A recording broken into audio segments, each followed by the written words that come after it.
ધૂતરાષ્ટ્રનો Shakuni main મામો હોય ને તો આ અશોક પીપળિયા પાટીદાર સમાજને ગોંડલની અંદર ગુમરાહ કરવામાં ભેગો લઈ જવામાં અને જયરાજસિંહ જાડેજાના પગ દબાવવા અને અંગૂઠા ખેંચવાનો મેન કાર્ય કરતા હોય ને તો અશોક પીપળિયા. એની પાસે પાણી વગરની 30 વીઘા જમીન હતી.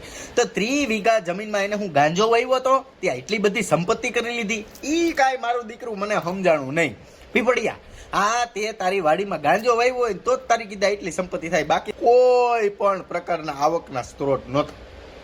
કોઈ પ્રકારના એક સામાન્ય ગેરેજ આગતો માણા પાસે એટલી સંપત્તિ આવી ક્યાંથી? જયરાજસિંહ જ આમ કર્યા, આમ કરીને સંપત્તિ લીધી. તું પટેલિયો જ નથી, તું ખાબોય નથી.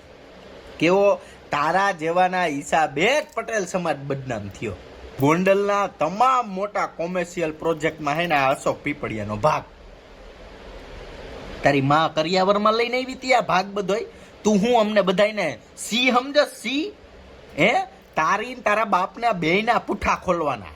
હું અને હાઈકોર્ટમાં તું તારો બાપ બે જવાબ દેવા તૈયાર રહેજો. આ બધાયનો તમે પોલીસ વાળાને તમારા ઘરના કરી લીધા, એટલે પોલીસ તમારા ઘરની થઈ ગઈ એટલે તમને શું લાગે કે તમે બધા ગોંડલ જીતી ગયા એમ?